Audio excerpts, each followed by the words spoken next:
యేసుక్రీస్తు నామములో మరొకసారి మీ అందరికీ ప్రత్యేకమైన వందనాలు. నిజంగా దేవుని యొక్క ఆశీర్వాదము, దేవుని యొక్క భద్రత మన పైన ఎంతగా కుమ్మరించబడిందో ఒకసారి మనం ఆలోచన చేస్తే, ప్రియ స్నేహితులారా, ఆ నమ్మదగిన దేవుని ఎదుట ఒక్కసారి మన హృదయాన్ని తెరచి మనం చూసినట్లయితే, ఆయన కృప కలిగిన మాట మనల్ని బ్రతికిస్తుంది. ఆయన కృప కలిగిన మాట మన బ్రతుకును మారుస్తుంది. ఆయన కృప కలిగిన మాట మనల్ని ధైర్యపరుస్తుంది. మరొకసారి కనికరం కలిగిన ప్రభు మనతో ఏం మాట్లాడనై ఉన్నారో ఆ ఆశీర్వాదకరమైన మాటని మనం కలిసి ధ్యానం చేద్దాం. యెహెజ్కేలు గ్రంథము 37వ అధ్యాయము 14వ వచనాన్ని మనం చూసుకుందాం. నేను యెహోవానయ్యున్నానని మీరు తెలుసుకుందురు, మీరు బ్రతుకున్నట్లు నా ఆత్మను మీలో ఉంచి మీ దేశములో మిమ్మును నివసింపచేసేదను. యెహోవానగు నేను మాట ఇచ్చి దానిని నెరవేర్తునని మీరు తెలుసుకుందరు. ఇదే యెహోవా వాక్కు. చిన్న ప్రార్థన చేద్దాం. మహోన్నతుడ, మహిమ కలిగిన మా కన్న తండ్రి, మరొకసారి శ్రేయస్కరమైన మీ చేతులకు అయా వాక్యాన్ని ఆశ కలిగి వింటున్న ప్రతి బిడ్డను అయా నీ నమ్మకమైన చేతులకు అప్పగిస్తూ ఉన్నాం. వాక్యం అనేది మాట్లాడువారు మీరు కనుక ఆధ్యాత్మిక కనువిప్పు కలిగేలా మీరు నాతోనూ మాతోనూ మాట్లాడమని నీ పాదాలు పట్టుకొంచు. మరొకసారి నీ బలిష్టమైన చేతుల చాటుకు మేము పరిగెత్తుకొని వస్తూ నీ యొక్క ఆశీర్వాదకరమైన మాట చేత మా మనసులను స్పందింప చేయమని నీ పాదాలు పట్టుకొంచు. యేసు నామములో ప్రార్థించి వేడుకొనుచున్నాము పరమ తండ్రి, ఆమేన్. చదవబడిన ఈ వాక్యాన్ని మనం జాగ్రత్తగా గమనిస్తే, ఇక్కడ కనికరం కలిగిన ప్రభు యెహెజ్కేలుతో మాట్లాడుతూ ఉన్నాడు. యెహెజ్కేలుతో ఈ మాటను మాట్లాడే సమయానికి వాస్తవానికి యూదులందరూ కూడా తమ యొక్క రాచరికాన్ని వదిలిపెట్టి, అధికారాన్ని కోల్పోయి, సంపద కోల్పోయి, స్వేచ్ఛను కోల్పోయి, ఆనందాన్ని కోల్పోయి చాలా దుఃఖంలో పరాయి దేశమైనటువంటి బబులోన్లో చెరలో ఉన్నారు. ఆ చెరలో ఉండడానికి కారణం వారికి కూడా తెలుసు.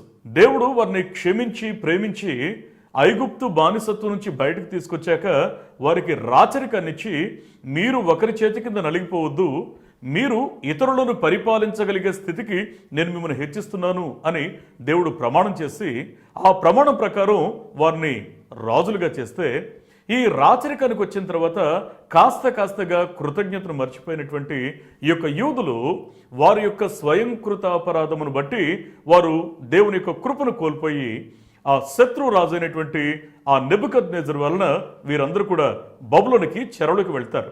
ఈ చెరలోకి వెళ్ళినటువంటి పరిస్థితుల్లో ఆ యొక్క బబులోన్లో ఉన్నటువంటి వీరు నిజంగా వారి యొక్క తప్పు తెలిసిన కారణాన ఇటు దేవుని దగ్గరికి వచ్చి వారు కనీసం స్వేచ్ఛగా అడగలేక, ఇటు పరాయి దేశంలో అభద్రతా భావంతో బ్రతకలేక మానసికంగా వారు కుమిలిపోతూ ఉన్నటువంటి పరిస్థితులు.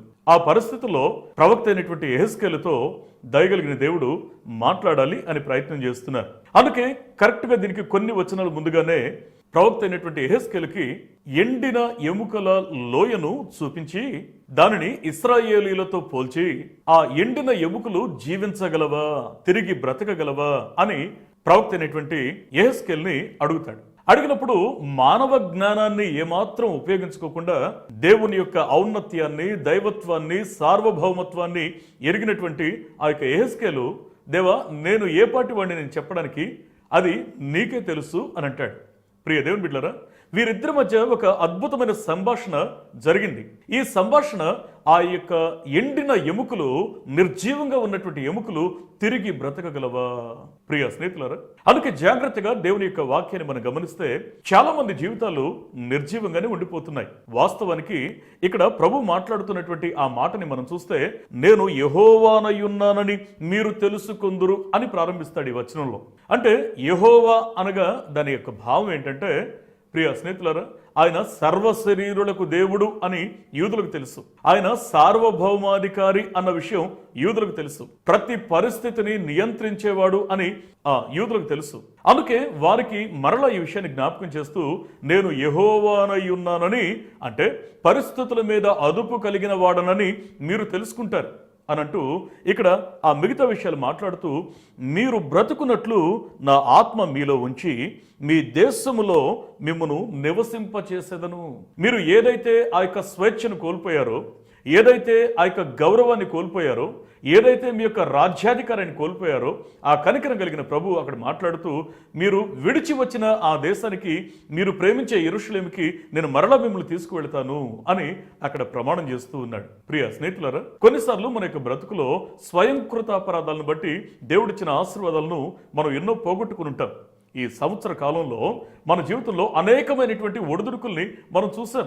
కొన్నిసార్లు నిలకడ లేక కొన్నిటిని కోల్పోయాం, నిరీక్షణ లేక కొన్నిటిని కోల్పోయాం, మనస్సును నియంత్రించుకోలేక కొన్నిటిని కోల్పోయాం. అందుకే కనికరం కలిగిన ప్రభు మాట్లాడుతున్నటువంటి ఆ విలువైన మాట ఏంటి అనంటే, ప్రియ స్నేహితులారా, ఎండిన ఎముకలను బ్రతికించిన ఆ కనికరం కలిగిన దేవుడు నీ జీవితాన్ని కూడా ప్రభావితం చేస్తాను అని ప్రమాణం చేస్తున్నాడు. అందుకే ఇక్కడ ఈ మాటని మనం జాగ్రత్తగా జ్ఞాపకం చేసుకుంటే, ఎండిన ఎముకలను మాత్రమే కాదు సుమ, ఎఫెసీయులకు రాసిన పత్రిక 2వ అధ్యాయం 1వ వచనంలో సెలవిచ్చినట్లుగా, అపరాధముల చేత పాపముల చేత చచ్చి ఉన్నటువంటి ఆ స్థితిలో ఉన్న మనల్ని కూడా ఆయన తిరిగి బ్రతికించగలడు. ఆ కనికరం కలిగిన దేవుడు ఆయన మనతో మాట్లాడుతూ ఆయన చేస్తున్న ప్రమాణం ఇది. అందుకే జాగ్రత్తగా ఈ మాటను మనం చూస్తే, యెహెజ్కేలు గ్రంథం 37:14లో ఆయన మాట్లాడిన ఆ మాటను కాస్త క్షుణ్ణంగా మనం పరిశీలన చేస్తే, మీరు బ్రతుకున్నట్లు నా ఆత్మను మీలో ఉంచి అని అంటాడు. మీరు బ్రతుకున్నట్లు నా ఆత్మను మీలో ఉంచి అంటే దాని యొక్క భావం ఇక్కడ మరి హీబ్రూ రూట్ వర్డ్ లో ఏం వాడతాడంటే రువాహ్ అనేటువంటి పదాన్ని వాడతాడు. రువాహ్ అనే ఆ పదానికి ఉన్నటువంటి భావం ఏంటంటే, ఒకటి ఆత్మ అనే భావం ఉంది, అంతేకాకుండా గాలి, ఊపిరి, జీవవాయువు అనేటువంటి భావం కూడా ఉంది. అందుకే జాగ్రత్తగా ఈ మాటను చూస్తే, దేవుడు సృష్టి కార్యాన్ని చేసిన ప్రారంభాన్ని ఓసారి మనం జ్ఞాపకం చేసుకుంటే, ఆదికాండము 2వ అధ్యాయం 7వ వచనంలో ఆయన మట్టికి రూపాన్నిచ్చి ఆ బొమ్మకు తన ప్రాణాన్ని పోసిన ఆ సందర్భాన్ని మనం చూస్తున్నాం. నేను విషయాన్ని మీకు జ్ఞాపకం చేయనా, కొన్నిసార్లు మన బ్రతుకులో మనం దాటి వచ్చిన పరిస్థితులను బట్టి మనం ఏమనుకుంటామంటే, నేను నా జీవితంలో అన్నిటినీ కోల్పోయాను, నా జీవితంలో దేవుడిచ్చిన కృపను పోగొట్టుకున్నాను, నా జీవితంలో దేవుని కృపకు నేను దూరం అయిపోయాను, మళ్ళీ నా పరిస్థితులు సరిదిద్దుకోవడం నా వల్ల కాదు, నా జీవితాన్ని సరిచేసుకోవడం నా వల్ల కాదు, ఆ మునుపటి గౌరవము, మునుపటి ఆ యొక్క సంతోషము, నేను కోల్పోయినటువంటి ఆశీర్వాదము మరలా నేను తిరిగి పొందలేను అని మనం అనుకుంటూ ఉంటాం. ప్రియ దేవుని బిడ్డలారా, దేవుని యొక్క వాక్యం సెలవిస్తున్న ఆ సత్యం ఏంటో తెలుసా? వాస్తవానికైతే మనంతట మనం తిరిగి పొందడం అనేది అసాధ్యమే. కానీ మట్టి ముద్దకు ప్రాణం పోయగలిగిన ఆ కనికరం కలిగిన దేవుడు ఆధ్యాత్మిక జీవితంలో చచ్చి ఉన్న స్థితిలో ఉన్న మనకు మరల తిరిగి ఊపిరి పోస్తానని ఆయన ప్రమాణం చేస్తున్నాడు. మీరు బ్రతుకున్నట్లు నా ఆత్మను మీలో ఉంచి అని మాట్లాడతాడు. ప్రియ స్నేహితులారా, అందుకే దేవుడు మనకు ఒక నూతనత్వాన్ని ఇవ్వాలని ఆశపడుతున్నాడు. జీవితంలో ఆ గడిచిన ఆ పరిస్థితులు, గడిచిన మరి దినాలు అనేక రకాలైనటువంటి చేదైన ఆ యొక్క ఎక్స్పీరియన్సెస్ మనకి ఇచ్చి ఉండొచ్చు. ఆ చేదైన అనుభవాలు గుండా ప్రయాణం చేసి మానసికంగా మనం నలిగిపోయి ఉండొచ్చు. కానీ కనికరం కలిగిన ప్రభు మనల్ని ధైర్యపరుస్తూ మాట్లాడుతున్న మాట, నా ఆత్మను మీలో ఉంచి మీరు బ్రతుకున్నట్లుగా నేను చేస్తాను అని అంటున్నాడు. ప్రియ స్నేహితులారా, వాస్తవానికి మనం ఉన్నటువంటి స్థితిని బట్టి మన యొక్క హృదయంలో కొన్నిసార్లు మనం అనుకుంటాం, నా పరిస్థితులు చక్కదిద్దబడ్డం అంటే అది ఆశ్చర్యం, ఇది ఏదో దేవుడు ఏదో ప్రోత్సహించడానికి మాట్లాడతాడు కానీ, లేదా దేవుని సేవకులు ఏదో ప్రోత్సహించడానికి మాట్లాడతారు కానీ, ఇది నా బ్రతుకులో జరుగుతుందా అనే ఆ భావన కొన్నిసార్లు మన మనసులో మనల్ని ఇంకాస్త నిరాశలోకి నడిపించేస్తుంది.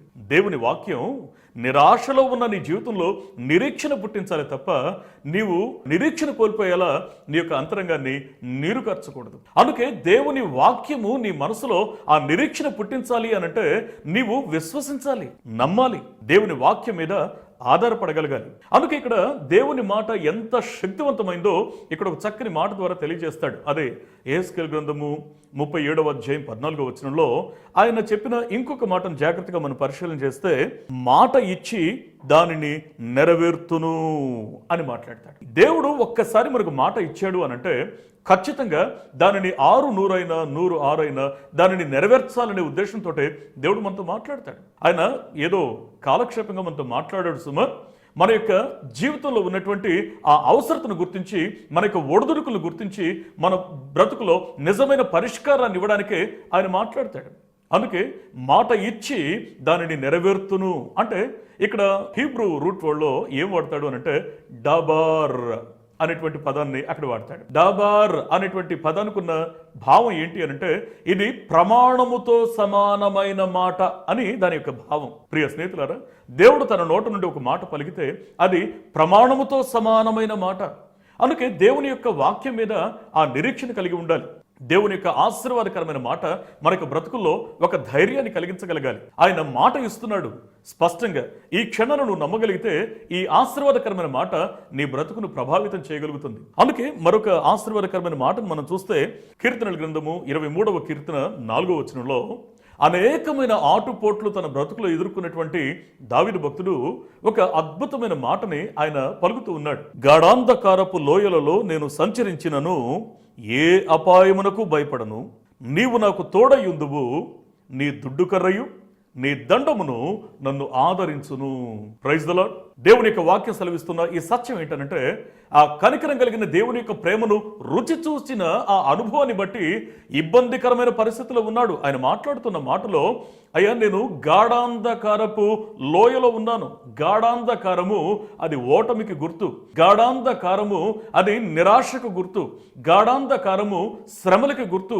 అందుకే ఆ గాఢాంధకారపు లోయలో ఆయన ఒంటరిగా ఉన్నాడు.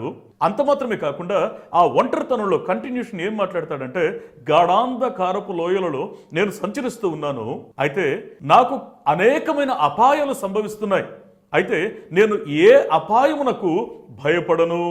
తనను సంరక్షించగలిగిన దేవుని యొక్క చేతుల చాటున ఒదిగి ఉన్నాను అనే ఆ నమ్మిక కలిగిన ఈ యొక్క దావీదు గాఢాంధకారపు లోయలలో నేను సంచరించినను ఏ అపాయమునకు నేను భయపడను. కొన్నిసార్లు గాఢాంధకారపు అనుభవాల గుండా ప్రయాణం చేయాల్సి వస్తుంది.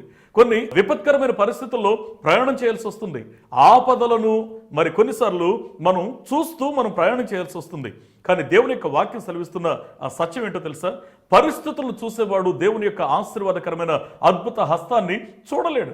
అందుకే దేవుని యొక్క ఆశీర్వాదకరమైన కృప నీ బ్రతుకులో నిలిచి ఉండాలి అనంటే దావీదు యొక్క విశ్వాసంలా నీ యొక్క విశ్వాసం కూడా స్థిరపరచబడాలి. అందుకే గాఢాంధకారపు లోయలలో నేను సంచరించినను ఏ అపాయమునకు భయపడను. ఎందుకు భయపడను అని మాట్లాడుతున్నాడు అనంటే అక్కడ ఆయన మాట్లాడతాడు, నీవు నాకు తోడయ్యుందువు. Praise the lord. ఈ నమ్మిక, ఈ నిరీక్షణ, ఈ నిశ్చయత నీ బ్రతుకులో స్థిరపరచబడి ఉండాలి. దేవుని యొక్క వాక్యం మీద నీ మనసు ఆధారపడి ఉండాలి. దేవుని యొక్క వాక్యపు వెలుగుల్లో నీ యొక్క విశ్వాస జీవితాన్ని నువ్వు నిర్మించుకుంటూ ఉండాలి. అందుకే అంటాడు, నీవు నాకు తోడయ్యుందువు. ఆ నిశ్చయత, ప్రియ దేవుని బిడ్డలారా, అందుకే మాటని ఇంకా కొనసాగిస్తూ అంటాడు, నీ దుడ్డు కర్రయు నీ దండమును నన్ను ఆదరించును.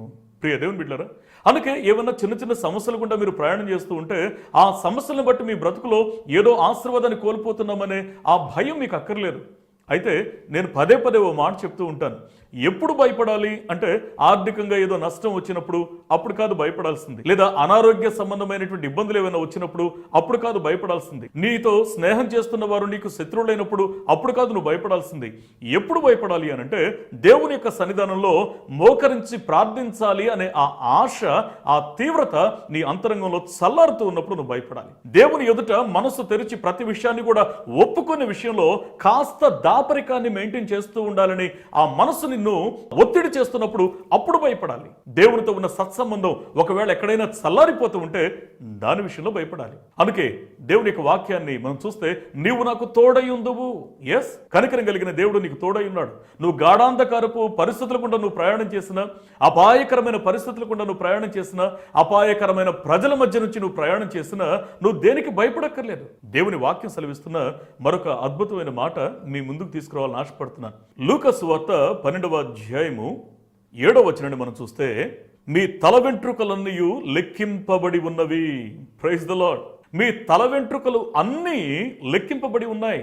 దేవుని అనుమతి లేకుండా నీ తల వెంట్రుకలలో ఒక్కటి కూడా నేల మీద జారి పడదు. ఇది సత్యం. అందుకే దేవుని సమీపిస్తూ ఉన్నప్పుడు మన అంతరంగాల్లో అటువంటి పరిపూర్ణమైన నిరీక్షణ, నిశ్చయత మన మనసులో మనకు కలగాలి. అందుకే ఇక్కడ మాట్లాడుతూ అంటాడు, నీ తల వెంట్రుకలన్నీ లెక్కింపబడి ఉన్నవి అంటూ, భయపడకుడి, మీరు అనేకమైన పిచ్చుకల కంటే శ్రేష్ఠులు కారా అని అంటాడు. భయపడకుడి. ఈ మాటకు ఒక అద్భుతమైనటువంటి గ్రీక్ పదాన్ని అక్కడ వాడతాడు. ఫోబియోమై అనేటువంటి గ్రీక్ పదాన్ని ఆయన వాడతాడు. ఫోబియోమై అనంటే దాని యొక్క భావం ఏంటి అనంటే ప్రియ స్నేహితులారా, మిమ్మును తరుముచున్న సమస్యలను చూచి మీరు భయపడకండి అని అంటాడు. మీ మనసులో నెమ్మది లేకుండా కొన్ని పరిస్థితులు చేస్తున్నాయి కదూ, మీ మనసులో నెమ్మది లేకుండా కొందరు వ్యక్తులు మిమ్మల్ని తరుముతున్నారు కదూ, మీ మనసులో అలజడిని రేపే కొన్ని పరిస్థితులు మీ చుట్టూ ఉన్నాయి కదూ. అయితే కనికరం కలిగిన దేవుడు మాట్లాడుతున్న మాట, మీకు నిద్ర కూడా పట్టనీయకుండా, మనశ్శాంతిగా ఉండనీయకుండా ఏ పరిస్థితులు అయితే మిమ్మల్ని తరుముతున్నాయో ఆ తరుముతున్న పరిస్థితులను దేవుని ఎదుట మనసు తెరిచి మీ హృదయాన్ని కుమ్మరించి ప్రార్థించండి. కనికరం కలిగిన దేవుడు నీ విషయంలో బాధ్యత తీసుకోబోతున్నాడు. మిమ్మును తరుముచున్న సమస్యలు, అవి ఆర్థికపరమైనవైనా, శరీర సంబంధమైనవైనా, అవి లేకుంటే బయట నుంచి వచ్చే సమస్యలైనా, అవి ఇంట్లో నుంచే ఉద్భవించే సమస్యలైనా, అవి ఎటువంటివైనా సరే నీ మనస్సుకు నెమ్మది లేకుండా చేస్తున్న ఆ సమస్యలకు నువ్వు భయపడకు. దేవుడు వాటికి ఒక ముగింపును పలకబోతున్నాడు. Praise the lord. ఆ కనికరం కలిగిన దేవుని పైన నిరీక్షణ కలిగి నీ యొక్క విశ్వాస జీవితాన్ని నువ్వు ముందుకు కొనసాగించు. జాగ్రత్తగా మనం దేవుని యొక్క వాక్యాన్ని అర్థం చేసుకుంటే, కొన్నిసార్లు మనం ఎదుర్కొంటున్నటువంటి కొన్ని పరిస్థితులు మనలో ఎటువంటి భావాన్ని కలిగిస్తాయంటే, ఇక నేను పోట్లాడలేను, ఇక నేను పోరాడలేను, ఇక నేను ఈదలేను, ఇక నేను గట్టెక్కలేను, ఇక నా బ్రతికంతా ఇంతే, దేవా నీకేం తెలుసు ప్రభువా నా పరిస్థితి, నువ్వు నా స్థితిలో ఒక్కసారి ఉండి ఆలోచించు, నిజంగా నా మనసంతా కృంగిపోయింది ప్రభువా, నా మనసంతా కుళ్ళిపోయింది ప్రభువా, ఇక సమస్యలు ఎదుర్కొనే ఆ శక్తి నాకు లేదని మనుషులతో మాట్లాడినా, దేవుని సన్నిధిలో మాట్లాడినా ఈ రకమైన భావాన్ని మనం వ్యక్తం చేస్తూ ఉంటాం. అయ్యా, బ్రతకడమే దండగాని నేను భావిస్తున్నాను, కనుక ఈ స్థితిలో నా పరిస్థితులు మార్చడం అనేది ఇక అవకాశమే లేదు అని మనం కొన్నిసార్లు మాట్లాడుతూ ఉంటాం. కానీ ఆ కనికరం కలిగిన దేవుడు ఆయనే నీకు తోడై ఉంటే ఆయన ఇచ్చే వాగ్దానం ఏంటో తెలుసా? హోషేయ గ్రంథము 2వ అధ్యాయం 15వ వచనాన్ని మనం చూస్తే అక్కడ ఒక అద్భుతమైన మాట ఆయన వాడతాడు. ఆ మాట, ఆకోరు లోయను అంటే శ్రమగల లోయను నిరీక్షణ ద్వారముగా చేసేదను అని అంటాడు. Praise the lord. ఆకోరు లోయ అంటే శ్రమగల లోయ నీకు నిరీక్షణ ద్వారంగా ఆయన చేస్తానని ప్రమాణం చేస్తున్నాడు. నీ కుటుంబం ఒకవేళ నీకు శ్రమలతో నిండినట్లు కనిపించిందేమో, నువ్వు చేస్తున్న వృత్తి లేకుంటే ఉద్యోగము నీకు తృప్తి లేకుండా అయిపోయిందేమో, ఒకవేళ నీకు సహకరించేటువంటి పరిస్థితులు లేక ప్రతి పరిస్థితి నీ మీద ఎదురుదాడి చేస్తుందేమో, ఒకవేళ నీ యొక్క ఆత్మీయ జీవితంలో లేకపోతే నీ కుటుంబ జీవితంలో నీ యొక్క సామాజికమైన సంబంధాలతో వీటన్నిటితో విసిగిపోయి ఉన్నావేమో. ప్రియ స్నేహితులారా, అందుకే జాగ్రత్తగా దేవుని యొక్క వాక్యాన్ని చూస్తే నువ్వు దేనిని బట్టి నువ్వు మానసికంగా కృంగిపోయి ఉన్నావో ఆ కృంగుదల నుంచి నిన్ను తప్పించడానికి కనికరం కలిగిన ప్రభు నీతో మాట్లాడుతున్నాడు. ఆయన అంటాడు, శ్రమగల లోయ నుంచి నిన్ను తప్పించి నీకు నిరీక్షణ ద్వారాన్ని కలుగు చేస్తాను. ఆ శ్రమగల లోయను నిరీక్షణ ద్వారంగా ఆయన మారుస్తానని ప్రమాణం చేస్తూ ఉన్నాడు. ప్రియ స్నేహితులారా, అందుకే జాగ్రత్తగా దేవుని యొక్క వాక్యాన్ని మనం అర్థం చేసుకుంటే, మొదటి పేతురు పత్రిక 5వ అధ్యాయము 6వ వచనాన్ని మనం చూస్తే, దేవుడు తగిన సమయమందు మిమ్మును హెచ్చించున్నట్లు ఆయన బలిష్టమైన చేతుల క్రింద మీరు దీన మనస్కులయుండుడి అని అంటాడు. అసలు మన సమస్యలకు పరిష్కారం ఎక్కడుంటుందో తెలుసా? దేవుని యొక్క బలిష్టమైన చేతుల క్రింద. మన యొక్క సమస్యలు ఎప్పుడు పరిష్కరించబడతాయో తెలుసా? దేవుని యొక్క బలిష్టమైన చేతుల క్రింద. అందుకే ఆ బలిష్టమైన చేతుల క్రింద దీన మనస్సు కలిగి ఒదిగి ఉండాలి. ఎప్పుడు మనం దేవుని చేతుల కింద ఒదిగి ఉండగలం అనంటే, నా ప్రతి సమస్యకు పరిష్కారం నా దేవుని యొద్ద నుండి నాకు కలుగుతుంది అనే ఆ నిరీక్షణ, ఆ భావం మన మనసులో కలిగినప్పుడు ఎట్టి పరిస్థితుల్లో పరిష్కారాన్ని ఇవ్వగలిగిన దేవునిని వదిలిపెట్టి మనం ఇంకెక్కడికి వెళ్ళాం. అందుకే ఆ నిలకడ మన బ్రతుకుల్లో మనకు కావాలి. ఆ నిలకడ మన యొక్క ఆత్మీయ జీవితాల్లో మనం కలిగి ఉండాలి. కానీ అసలు సమస్య ఇక్కడే మొదలవుతుంది ప్రియ దేవుని బిడ్డలారా. అందుకే దేవుని వాక్యాన్ని విశ్వసించక చాలా మంది వారు దేవుని ఆశీర్వాదానికి దూరం అవుతున్నారు. మరికొందరైతే దేవుని వాక్యాన్ని విశ్వసిస్తున్నారు, కానీ వారి యొక్క ఆత్మీయ జీవితంలో ఆ నిలకడ కోల్పోయే పరిస్థితిలో వారు ఉన్నారు. అందుకే జాగ్రత్తగా దేవుని యొక్క వాక్యాన్ని మనం గమనిస్తే అక్కడ మాట్లాడిన మరొక మాటను చూస్తే, యెషయా గ్రంథము 53వ అధ్యాయం 6వ వచనంలో, మనమందరము గొర్రెల వలె త్రోవ తప్పిపోతిమి, మనలో ప్రతివాడును తనకిష్టమైన త్రోవకు తొలగిపోతున్నాడు. స్నేహితులారా, నేను ఒక చిన్న మాట మనసు తెరిచి మీ స్నేహితునిగా, మీ శ్రేయోభిలాషిగా నేను ఒక చిన్న మాట అడిగిన, మనలో ప్రతివాడు తనకి ఇష్టమైన మార్గానికి, త్రోవకు తొలగిపోతున్నాడు. దేవుని యొక్క ఆశీర్వాదకరమైన చేతులను దాటి బయటికి వెళ్ళేలా నిన్ను ఆకర్షిస్తున్న ఆ ఇష్టం ఏంటో, నీవు దేవుని వాక్యాన్ని ఇష్టపడుతున్నావా, లేకుంటే క్షణకాలం సంతోషాన్ని ఇచ్చే లోక భోగం మీద నీ యొక్క మనసును ఉంచుతున్నావా? నిజంగా నీ జీవితాన్ని మార్చగలిగిన ఆ దేవుని వాక్యంలో నీ యొక్క మనసు నిలకడగా స్థిరపరచబడాలి. దేవునిలో, దేవునితో అంటు కట్టబడిన ఆ అనుభవం కావాలి. దేవుని వాక్యపు వెలుగులో నీ జీవితాన్ని ఎప్పటికప్పుడు నువ్వు సరిచూసుకుంటూ ఉండాలి. దేవుని యొక్క వాక్యపు నియంత్రణలో నీ హృదయం భద్రపరచబడేలా నీ మనసును దేవుని చేతికి అప్పగించాలి. కానీ మనలో ప్రతివాడు తనకిష్టమైన త్రోవకు తొలగిపోతూ ఉన్నాడు. ఇదే చాలా సమస్యలకు కారణమైపోతుంది. దేవుని కంటే ఎక్కువగా మరేదో ఒక అంశాన్ని ప్రేమించగలడు. ప్రియ స్నేహితులారా, అందుకే నేను పదే పదే ఓ మాట చెప్తూ ఉంటాను. హెబ్రీయులకు రాసిన పత్రిక 3వ అధ్యాయం 15వ వచనంలో ఎందుకు ఇలా జరుగుతుంది మన బ్రతుకులో అనంటే, పాపము వలన కలుగు భ్రమ చేత అని అంటాడు. అంటూ దాని యొక్క కొనసాగింపులో ఏమంటాడంటే, పాపము వలన కలుగు భ్రమ చేత అని మరికొంత ఇన్ఫర్మేషన్ ఇచ్చి, మీలో ఎవని హృదయము కఠినం కాకుండా జాగ్రత్తగా చూసుకోండి అని అంటాడు. పాపము వలన కలుగు భ్రమ మన మనసులను కఠినపరుస్తుంది. అలా కఠినపరచబడిన మనసులో దేవుని వాక్యపు విత్తనాలు నాటడం చాలా కష్టం. అది రాతి మీద పడిన విత్తనంలా అది కాస్త మొలిచినట్టు కనబడి మళ్ళీ సాయంత్రానికి కల్లా వాడిపోతూ ఉంది. అందుకే మన యొక్క ఆత్మీయ జీవితంలో ఎప్పుడు ఎలా ఉన్నామంటే ప్రారంభ దశలోనే ఉంటూ ఉన్నాం. ఈ యొక్క కనికరం కలిగిన దేవుని యొక్క మాట నేను నూతన సంవత్సరంలో నూతన ఉత్సాహంతో, నూతన తీర్మానాలతో, నూతనంగా నీ యొక్క మనసును ప్రతిష్ఠించుకొని నువ్వు దేవుని చేతికి నువ్వు అప్పగించాలి. నీ యొక్క దృష్టిని ఆకర్షించేది దేవుని వాక్యమే కావాలి. సాతానుడు మనం ఏం చేస్తే దేవుని కృపకు దూరం అవుతామో, దేవునికి అయిష్టమైన వాటిని అన్నింటిని కూడా పోగు చేసి మన కళ్ళ ముందు మిణుకుమడి చూపిస్తూ ఉంటాడు. అది చూడగానే మన కన్ను చెడిపోతుంది. ఆ చెడిపోయిన కన్ను మన యొక్క మెదడుకు చెడు సంకేతాలు అందిస్తుంది. ఆ చెడు సంకేతాలు అందుకున్న మెదడు ఈ యొక్క సర్వ శరీరాన్ని కూడా లోపరుచుకుంటుంది. ప్రియ దేవుని బిడ్డలారా, అందుకే నీ మనస్సు దేవుని యొక్క వాక్యపు నియంత్రణలో ఉండేలా ఎప్పటికప్పుడు నువ్వు కన్నీరు ఒలికించాలి, ప్రార్థించాలి. దేవుని యొక్క వాక్యపు భద్రత నీకు కలగాలని నువ్వు దేవుని యొక్క సన్నిధిలో మొరపెట్టాలి. ప్రియ స్నేహితులారా, అందుకే ఆ పాపము వలన కలుగు ఆ భ్రమ మన యొక్క జీవితాన్ని పాడు చేస్తే మనం దేవుని ద్వారా మనం పొందగలిగే ఆ ఆశీర్వాదం ఏముంటుంది?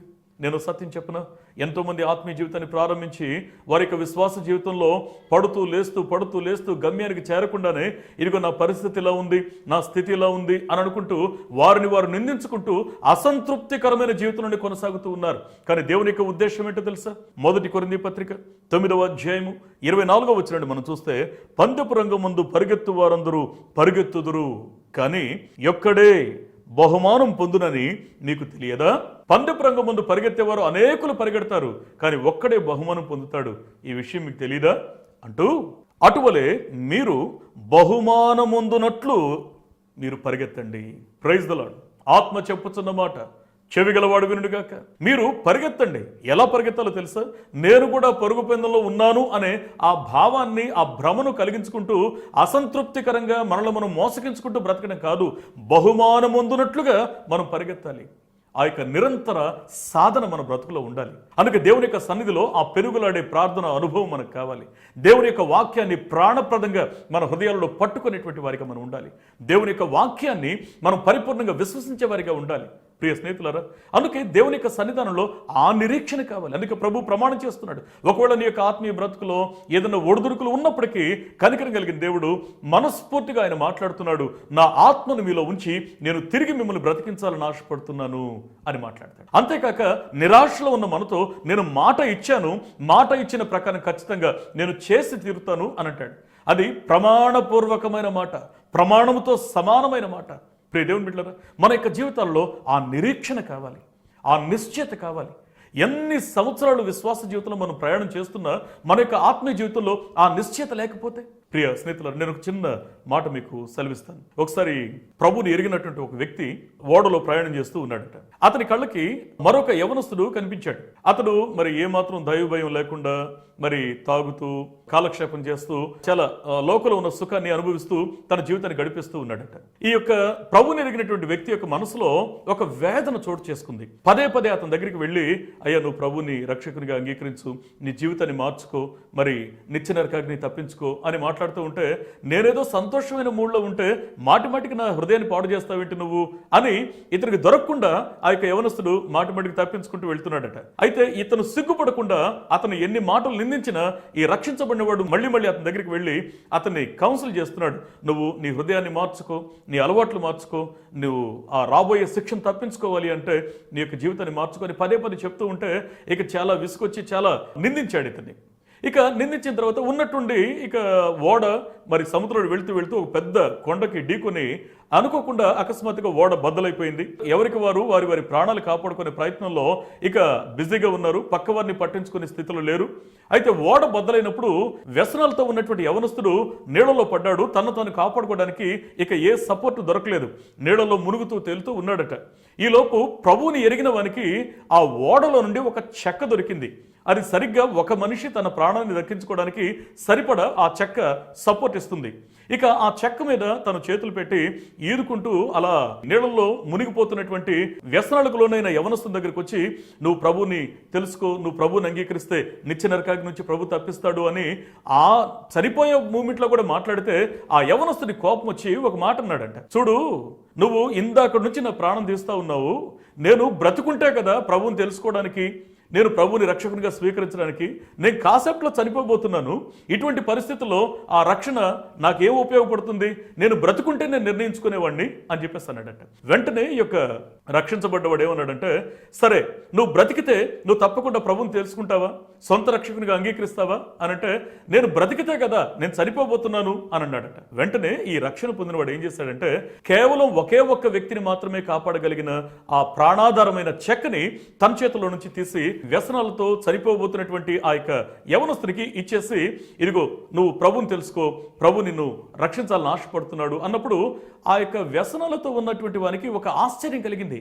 అదేంటి, ఈ చెక్క నాకు ఇచ్చేస్తే నువ్వు చనిపోతావు కదా, మరి అట్లాంటప్పుడు నేను బ్రతికి ప్రయోజనం ఏముంది, మరి నువ్వు చనిపోతున్నావు కదా అని అంటే, అప్పుడు ఒక మాట అన్నాడట, నేను ఆల్రెడీ ప్రభువుని తెలుసుకున్నాను, యేసు క్రీస్తుని సొంత రక్షకునిగా నేను స్వీకరించాను, నేను ఏ క్షణాన చనిపోయినా నేను ఖచ్చితంగా పరలోకంలో ఉంటాననే ఆ నిశ్చయత నా బ్రతుకులో నాకుంది.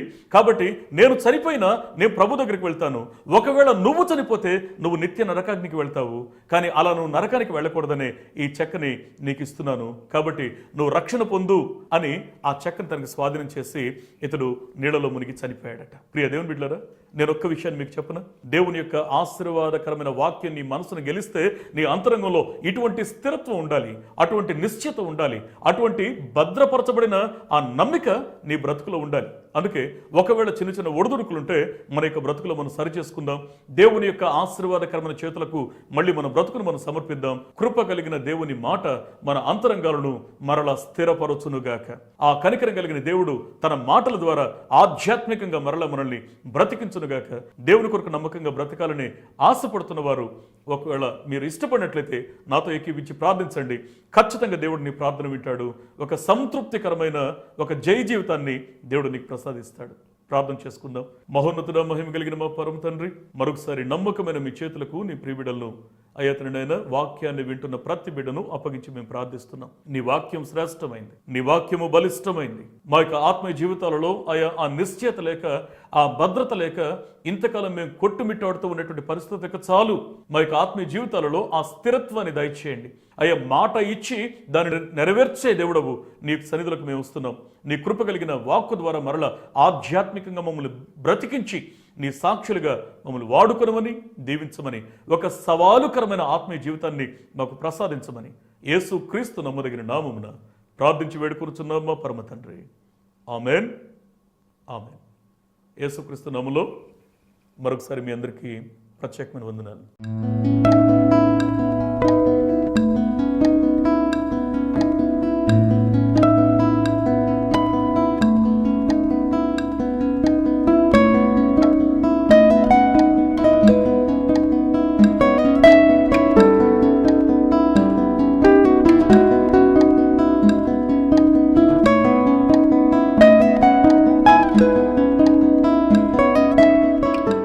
Pastor BV Kumar, T5 Shri విద్యా towers, Ramachandra Nagar 5 number bus road, polytechnic college ప్రక్క రోడ్, విజయవాడ 8. మా ఫోన్ నెంబర్ 9949396760. మరొక నెంబర్ 9347158761.